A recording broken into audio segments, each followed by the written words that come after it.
Had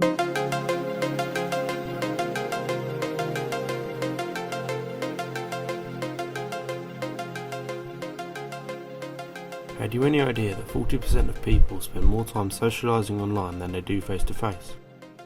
This might be because 2/3 of all internet users are now enjoying the benefits of social media.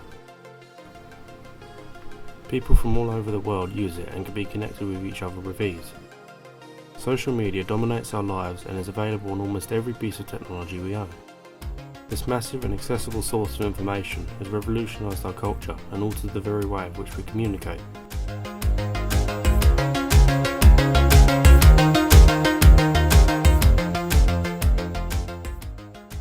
These days, websites such as Facebook, Twitter and YouTube are at the top of the social media chain. Collectively attracting over 3 billion users, there's no denying how popular they are. Many different types of people use these platforms for all sorts of reasons. Chances are, if you're watching this, you probably spend an average of at least an hour a day on them yourself. Like all the time, like anytime I get, like if I'm here at college, anytime there's break, I'll be on it. Facebook, Google Plus. It's good for like socialising a bit, but it's just I use it more than texting and that because you can have group chats on Facebook, so it's like a way of getting your mates together to go out, you know, to actually go outside. Social media's here to stay. There are already some kind of things like that in place, like there are buttons, you know, on Facebook that you can actually record people, so I don't know how that goes about and what they do with that, but I feel like that's the way they try and handle it, and I think that's always a good way, but maybe they can monitor what's happening or something like that. Facebook users change their needs. I haven't really had to deal with that, but I know people that have done and stuff, but it's just people who like share a picture, an embarrassing picture of someone I know, and then they just report them, so that's how that got resolved. Social media's here to stay. Old mates and that you haven't seen for a while. You've got people you may notice people you haven't spoken to in years. You stop talking to them and you know, hang out. I think it levels out. I think it, you know, it's good and bad to everything. So I think it kind of weighs out. You know. Just embrace it every day. It's clear that social media has a big impact on the lives of young people. But what about older members of society? What are the similarities and differences? I do to stay in contact with my friends and family, but sometimes things like checking other people's statuses and playing games can get in the way and waste time. I would say that I probably don't use it as much as young people because they've got their mobile phones normally in their bedrooms and at school or college, and they're probably checking them all the time, and texting and talking to their friends all the time, I would imagine.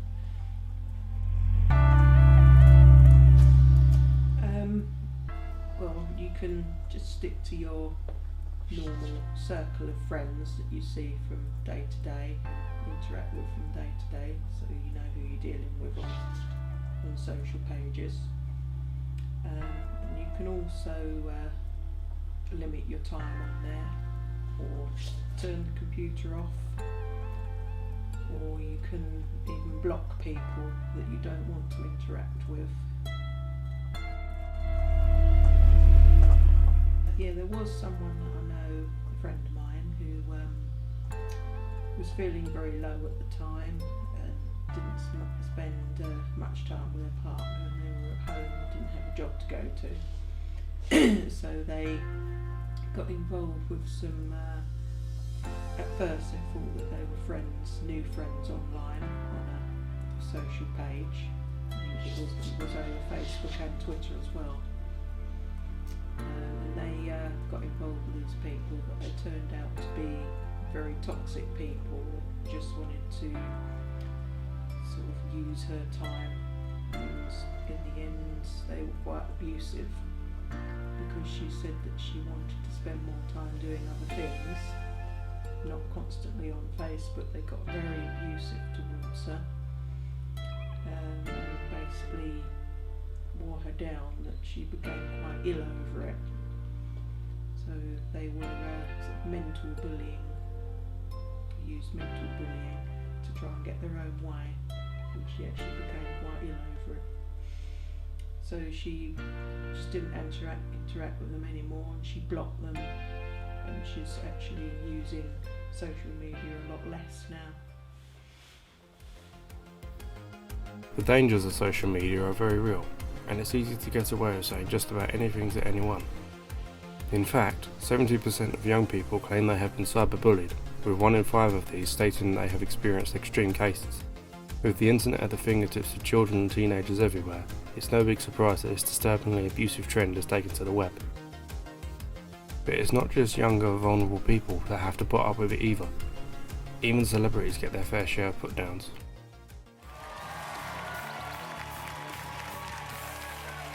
Emily Blunt's eyes make up for that horrendous sound that comes out of her mouth. Is Jack Black married? 'Cause that's gross. Not to sound mean, but Naomi Watts has such a blah face.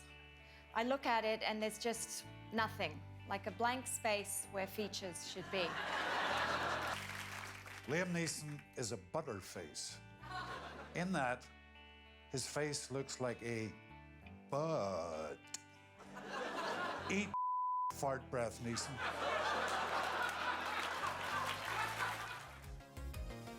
YouTube is an open source video sharing website of which many people across the globe access daily to view all kinds of content.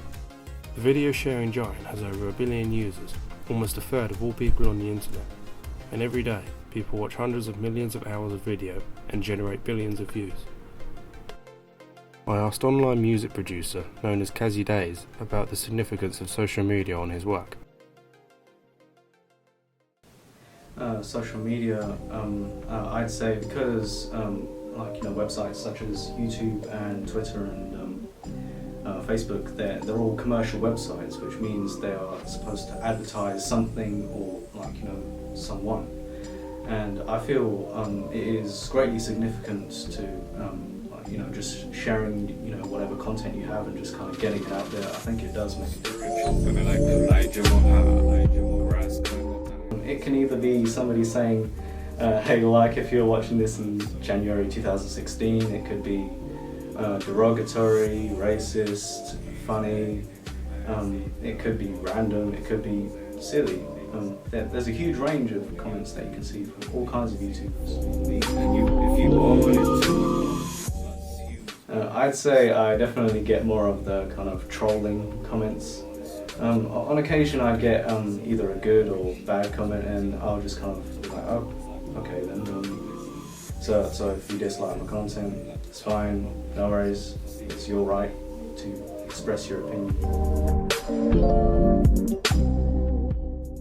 One time there was somebody who was just kind of very expressive about their opinions at me, but I mean, you can have your opinion about stuff, it's fine, it's completely fine, but I mean, this person was kind of constantly trying to prod at me with their kind of views, because they are fundamentally Muslim, so they were constantly telling me about oh, you're going to hell if you do that, this and that, and I was saying, but this is completely unrelated, and they did it to so much of a point where I had to kind of block them because they're just being annoying, really.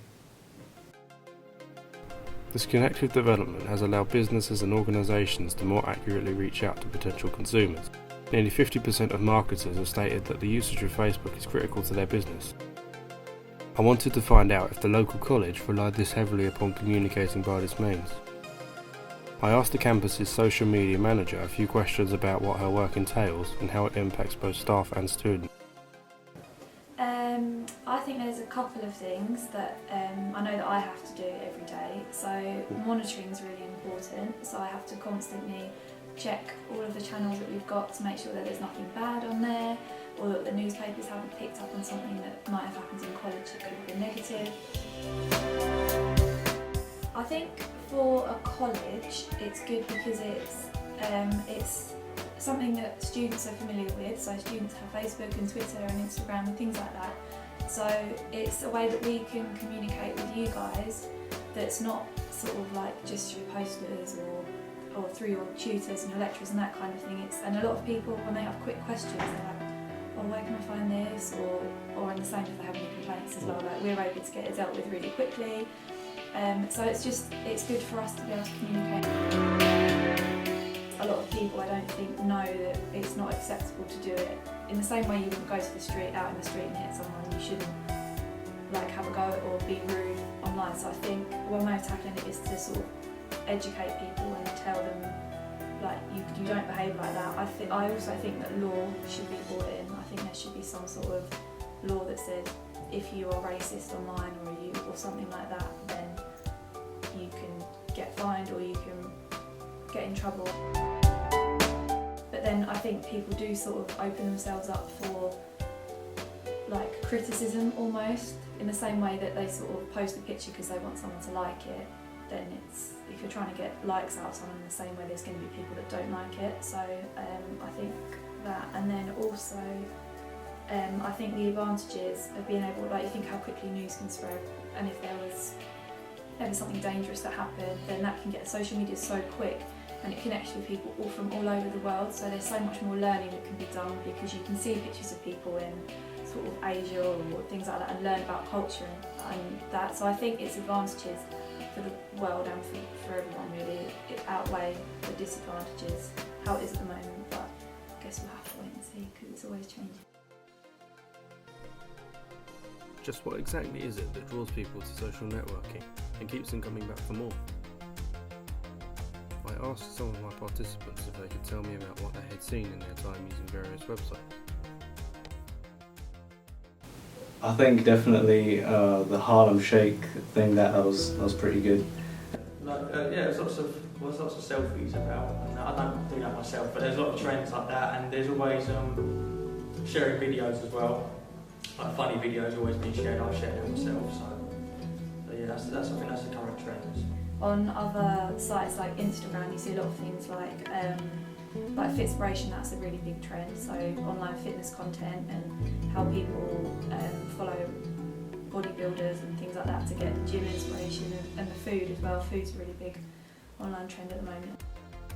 Social media benefits many people, but will always have its drawbacks. Whether it's used for socialising, business, or just to keep up with the world, it will always have a place in our lives. But this comes at a cost, and to create a better experience for everyone, it's our responsibility to use it in moderation and not to abuse others simply because we can. So, how will you manage your connection?